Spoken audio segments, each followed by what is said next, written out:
Am I the a-hole stories? Am I the a-hole for taking in my niece while my girlfriend is against it? I am 24 male and my now ex-girlfriend Sarah is 23 female. I live in a home my grandparents left me, which wouldn't be possible if I had to pay a mortgage, as I'm still new in my field. My older brother passed away recently, and left behind 2 children whose mother is out of the picture for good. The children are 11 male and 10 female, so this has happened during what I would call crucial years. My parents wanted to take them in, however, uprooting them from all they know would only make it worse according to their doctors. My parents are getting everything in order to move here, but that's going to take some time, and we're guessing around 6 months. Needless to say, I took them in. My ex has lived with me for about 4 months, while she was working on her master's degree, and she's been having a tough time with the program and working. Before my brother passed, Sarah asked if she could cut back on her hours, so she could focus more on her studies, and I didn't have an issue with it. Sarah is child-free forever, and was really upset that I was bringing kids into the house, when she felt there was a better option. We talked it over and couldn't meet anywhere in a compromise, so I told her it would be best if she leave. She refused, because she had nowhere to go according to her, and I explained the kids would be here permanently, so she needs to get her things in order. Sarah told me she wasn't leaving, and because of COVID, I couldn't evict her. However, after speaking to her school's legal department, she learned it didn't apply to her for several reasons. I didn't want to evict her. I get it, to be honest. If you don't want kids, you don't want kids. Nothing wrong with that. But I think there is something wrong with wanting to cause more harm to kids because you don't like them. Sarah's at a local YMCA, and I feel terrible about it, but didn't she chose this as some way? I tried to offer her the basement as a compromise. But yeah, kids can be loud and want attention. I just feel terrible here. Now for the top comments. Not the a-hole. Your house, your nephew and niece. She is an ex, who happens to be a roommate. You gave her a warning of their coming to give them stability, and she chose to be an A. It's on her if she stays or goes. I know evictions are still able to happen, where I'm located, but it is a longer process. Do you feel financially able to take on 2 preteens? Does your home have enough rooms for 2 separate adults and 2 separate kids? They are at an age they should have their own rooms. I think it's wonderful to help out family in need. Yeah. I mean, I'm not rich or wealthy by any means, but I have the money to take care of the kids. Their dad left them some money, which is in a trust that I can access if need be, but they get his survivor's benefits, which takes care of the extra groceries we need. I can handle everything else. My parents offer to send money too, but we're good. I really don't want Sarah here if she's going to look at the kids with disdain in her eyes. They don't need that. Not the a-hole. Your brother died. And instead of being supportive and trying to help you get through this tough time, she tried to dictate how to run your home, leaving 2 innocent kids homeless in the process. I understand not wanting children, but this is an extraordinary circumstance. She could have dealt with it for 6 months until your parents moved there permanently. She sounds like a terrible, selfish human being, and you're better off without her. I want to be child-free myself, but if you need to bring in nephews in circumstances like these, I won't mind. I think her idea of child-free is to hate children to the point she would rather be homeless than deal with them for a while. Not the a-hole. Sarah's an adult. The kids had even less choice in all this. If she just accepted that your reasons for putting them first were valid, even if she didn't want to be part of it, and focused on making other arrangements, there would be no a-holes here. Instead, she threw a tantrum and tried to overstay her welcome, and now she's dealing with the consequences. Which is a temporary inconvenience she'll get through, because again, she's, allegedly, the adult here. Now for the next story. Am I the a-hole for laughing at my mom when she told me she would never let a man come between us?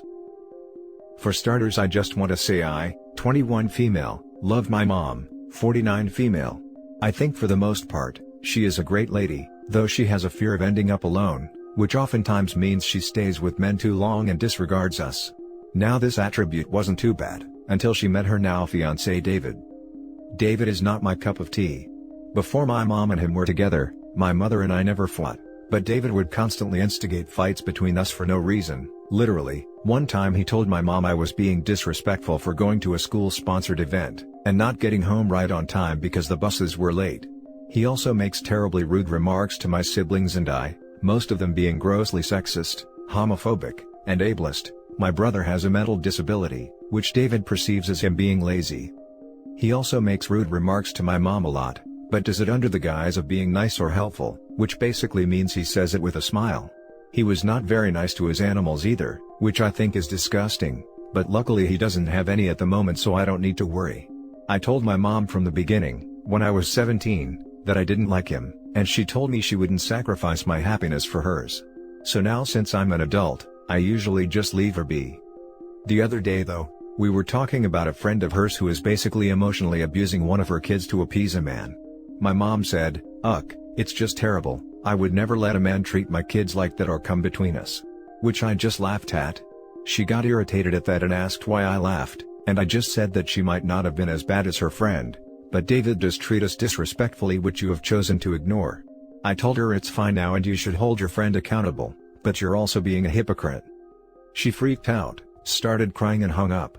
My brothers thanked me for saying something and said I was in the right, while my aunt called and said I'm an adult now, so it shouldn't be any of my concern what my mom does / who she dates. Which I guess is right. I don't know though, am I the a-hole? I didn't even think what I said was that bad, and so are all things I had said as a minor as well. Now for the top comments.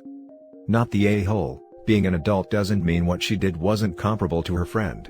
Stick up for yourself and your siblings, she has let a man get between your relationship. Thank you. That's kinda what I felt also. I had also told her these things as a kid too, so I don't know why she's so shocked now, lol. But thank you. Not the a-hole. This is called virtue signaling, and good for you to call her on it. You shouldn't go out of your way to be mean, you totally weren't, but don't let her revise history right in your face, lol. She seems very non-self-aware. Lol, she definitely is. I think she, like many others, likes to hold people accountable, without holding herself accountable sometimes. I don't know, but thanks for your vote. Not the a-hole. Tell your aunt, your mother is an adult now, and it shouldn't be her concern when her sister is rightly called on out being a pot calling a kettle black. Lol, that's true. I didn't really think of what a weird sentiment it was, that she believes that my mom is like exempt from ridicule, within her relationships at least, just because we're both adults. Like sorry, I didn't know that's how it works. I'll tell my mom that next time she tries to give me advice on boys. The next story is titled, Am I the a-hole for not returning a 100-plus-year-old heirloom to my deceased wife's family? My wife's great-grandparents were missionaries in China.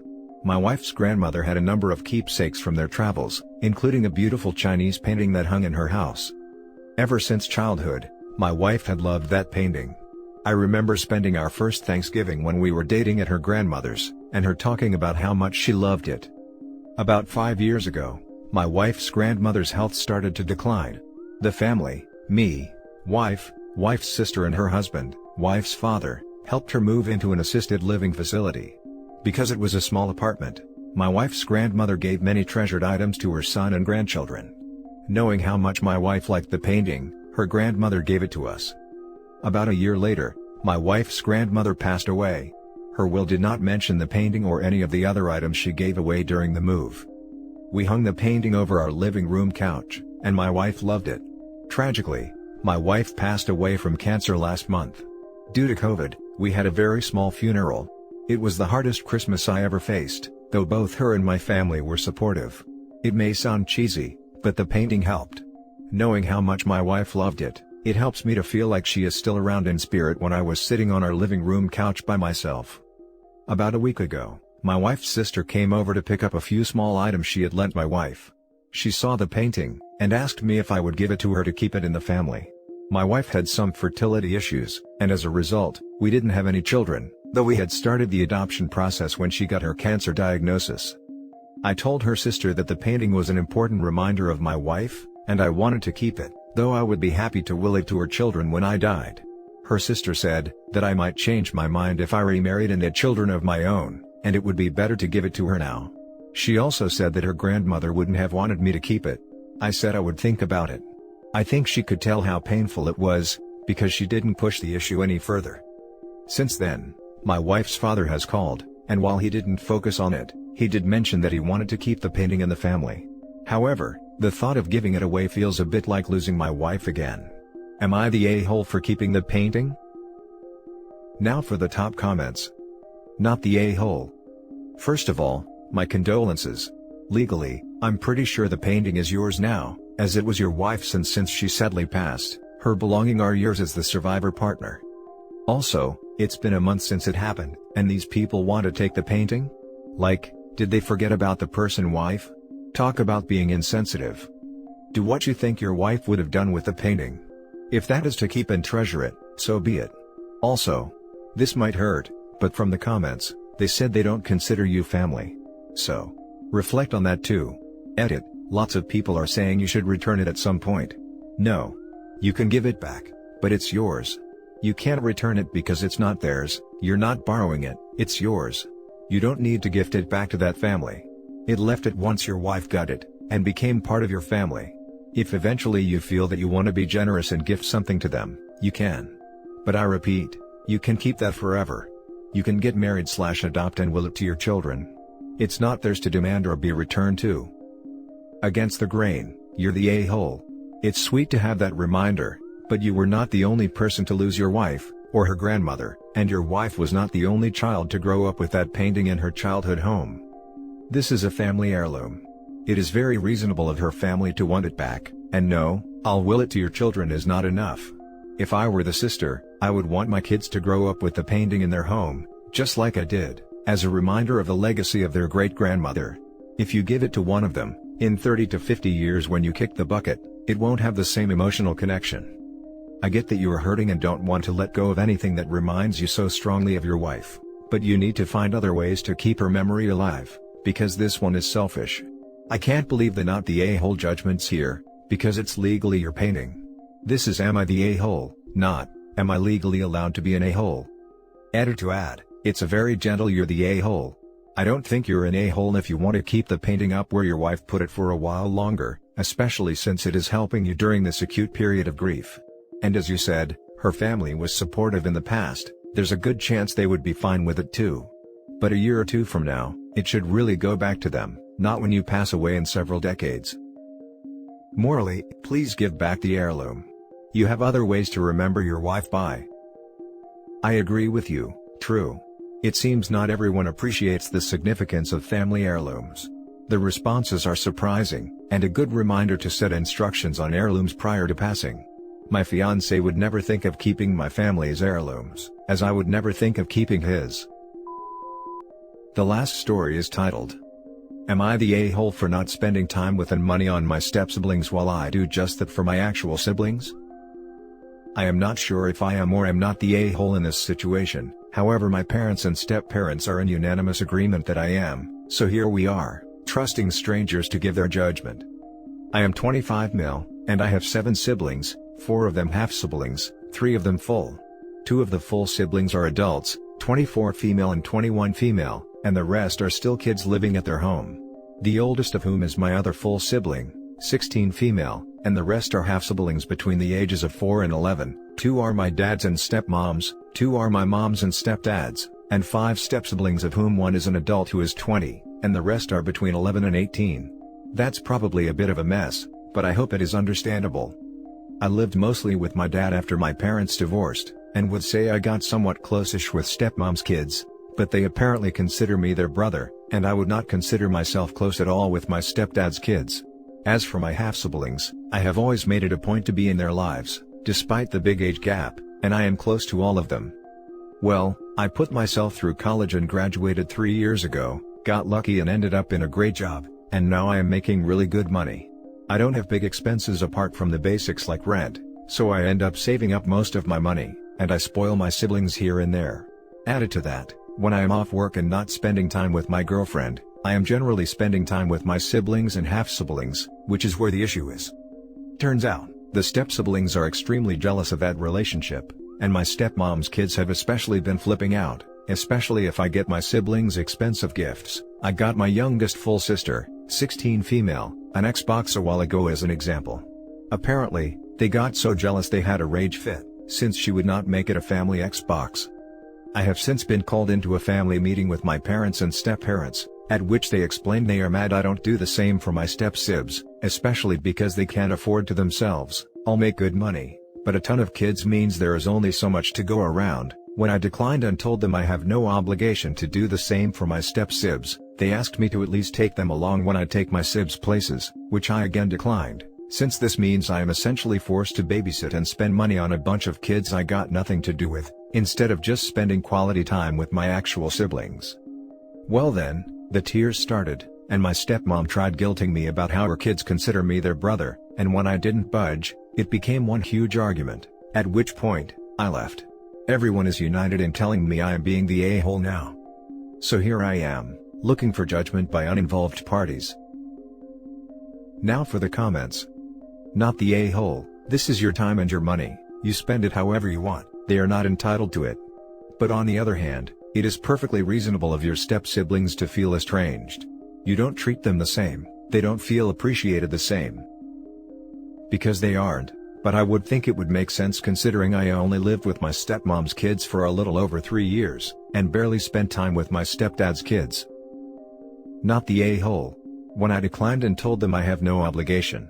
That's the correct response to use. Good to hear lol, I thought it may have been too harsh. Not the a-hole. I understand from the parents' point of view, of making it even and fair. However, that's for the parents to do. You're the big brother and it's your finances, and you determine where your money goes. Slightly confusing about the step-kids. How old are they? One is 20 and no longer living at home, who pretty much feels the same as me and my full sisters do, and the rest are between 11 and 18. And that's it for this video guys. If you have thoughts to share, leave a comment below. Don't forget to hit like and subscribe if you like this content. I'll catch you in the next one. Good day everyone.